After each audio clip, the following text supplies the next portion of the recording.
Hello friends, मैं अशोक कुमार अपने channel natural science corner में एक बार फिर से आपका स्वागत करता हूं और एक बार फिर हाजिर हूं एक नए लेक्चर के साथ जो टेंस पर आधारित है। जी हाँ दोस्तों, ग्रामर में टेंस में बच्चों को काफ़ी दिक्कतें आती हैं और उसी को ध्यान में रखते हुए इस वीडियो को बनाया जा रहा है ताकि आपको टेंस में आने वाले दिनों में फिर कभी भी दिक्कत ना हो।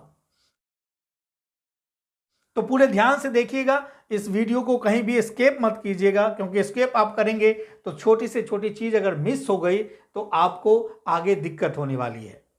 जी हाँ दोस्तों, अगर हमारे चैनल पे आप नए हैं तो इस चैनल को सब्सक्राइब जरूर करें ताकि कोई भी नई वीडियो चैनल पर अपलोड हो तो उसकी नोटिफिकेशन सबसे पहले आपको मिले और आप उस चैनल पर दी हुई जानकारी को हासिल कर सकें ताकि आने वाले दिनों में आपकी नॉलेज जो है वो बढ़ती रहे। आज बात करने वाले हैं हम टेंस के विषय में, और टेंस दरअसल इसका ओरिजिन हुआ है लैटिन वर्ड से, जो लैटिन वर्ड है टेम्पस। टेम्पस का मतलब होता है टाइम, यानी टेंस में हम टाइम की भी बात करेंगे। दरअसल अगर इसको सिंपल भाषा में डिफाइन करना हो तो हम किस तरह से डिफाइन कर सकते हैं, तो उसको लिखा है मैंने कि it is a verb based method used to indicate time. यानी यह क्या है, क्रिया पर आधारित एक ऐसी विधि है जिसका इस्तेमाल समय को बताने के लिए किया जाता है या इसका यह बताने के लिए किया जाता है कि कोई काम जारी है कि कंप्लीट हो चुका है। या दोस्तों, और भी सिंपल भाषा में आए, ये थोड़ा डिफिनेशन बड़ा लग रहा होगा आपको, अगर इसको आप परिभाषित करना चाहें तो छोटे शब्दों में भी कर सकते हैं। दूसरा मैंने डिफिनेशन लिखा है, it is a form of verb that shows if something happens in the past. यानी ये क्या है, वर्ब का यानी क्रिया का एक ऐसा रूप है जो यह बताता है कि कोई चीज या तो पास्ट में यानी भूतकाल में हुई है या वर्तमान में हो रही है या फिर आने वाले यानी भविष्य में यह चीज होगी। और भी छोटा किया मैंने इसको ताकि छोटे बच्चे जो देख रहे हो, 6ठी 7वीं क्लास के बच्चे, उनको याद करने में थोड़ी आसानी हो, उनके लिए भी लिखा है मैंने a form of verb that shows time of action. यानी काम के समय को बताने वाला वर्ब का जो रूप है वही रूप क्या कहलाता है, टेंस कहलाता है। मैं उम्मीद करता हूं कि टेंस का डेफिनेशन आपको समझ में आ गया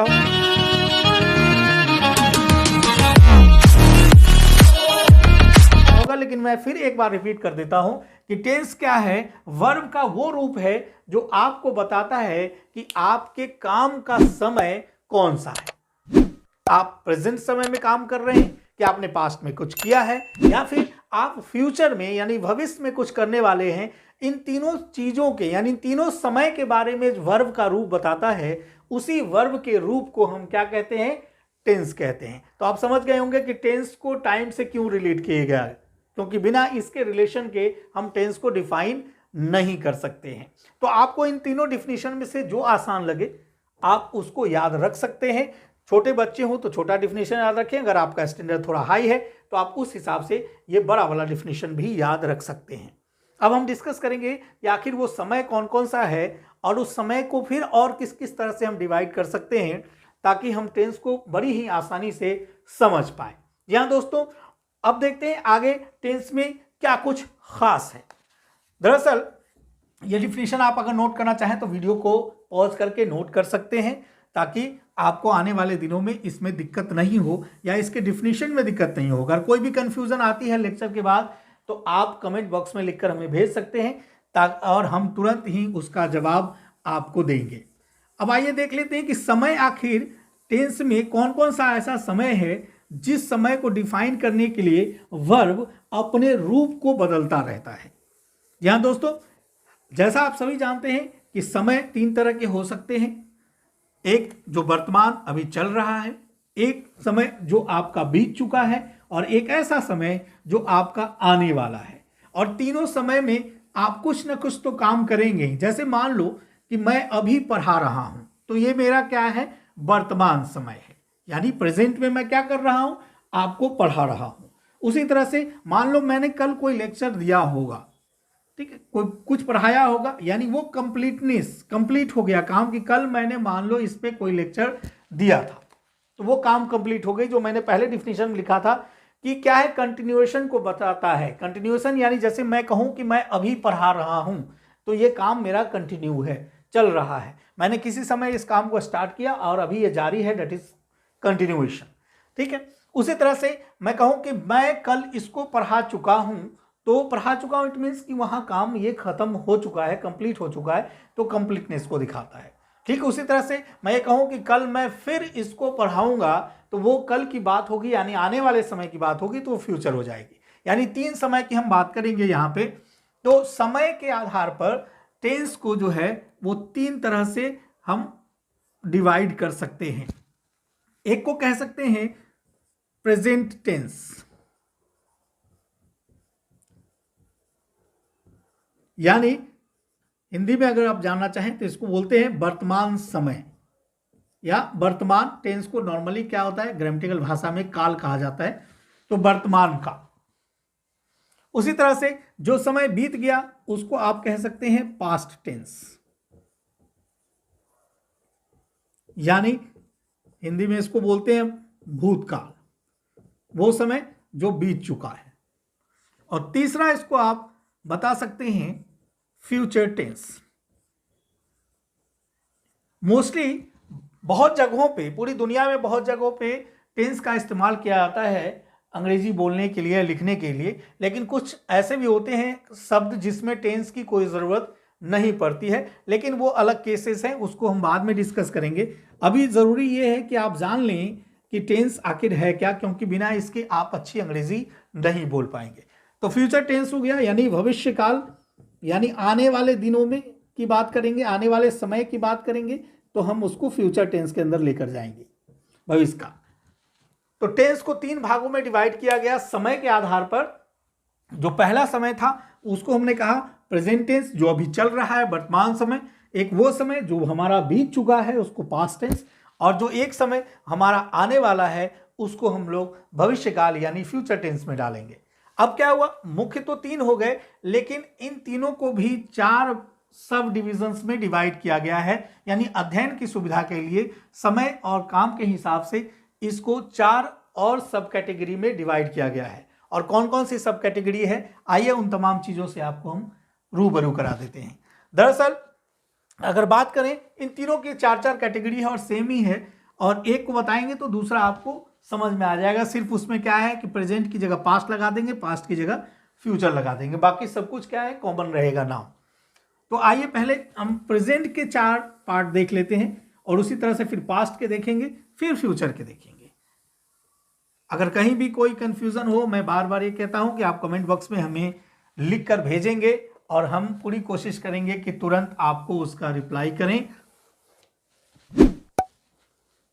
प्रेजेंट टेंस की 4 जो कैटेगरी है, उस 4 कैटेगरी में कौन कौन से हैं वो हम आपको बता दें।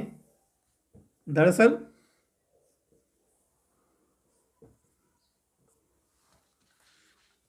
प्रेजेंट सबसे पहला आता है, तो हम लोग प्रेजेंट को बोलते हैं सिंपल प्रेजेंट। जो इसका अभी मॉडर्न नेम है वो है सिंपल प्रेजेंट टेंस। पुराने ग्रामर में आप जाएंगे तो कहीं कहीं पे इसी को प्रेजेंट इंडेफिनिट टेंस भी कहा जाता है। यानी पहले पुराने ग्रामर में इसको प्रेजेंट इंडेफिनिट कहा जाता था, प्रेजेंट इंडेफिनिट टेंस। इसके बाद प्रेजेंट टेंस का दूसरा रूप आया, जिसको प्रेजेंट कंटिन्यूअस, इसी को और दूसरा नाम से भी बुलाया जाता है प्रेजेंट इम्परफेक्ट, प्रेजेंट इम्परफेक्ट। एक तीसरा नाम भी है इसका, जिसको कहते हैं present progressive tense, present progressive tense. यानी इसके 3 नाम हैं, प्रेजेंट कंटिन्यूअस, प्रेजेंट इम्परफेक्ट या प्रेजेंट प्रोग्रेसिव टेंस। तो कंफ्यूज नहीं होना है, इन तीनों में से कोई भी नाम रहेगा तो आपको समझना है कि वो कंटिन्यूअस वाला ही है।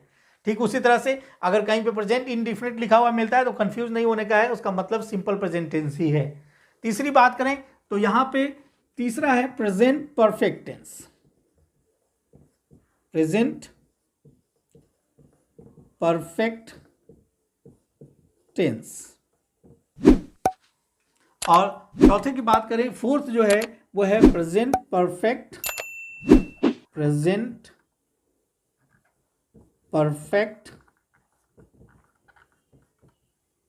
कंटिन्यूअस।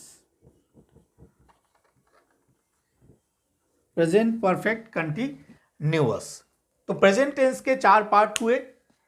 पहला सिंपल प्रेजेंट टेंस या उसी को प्रेजेंट इंडिफिनिट टेंस कहा।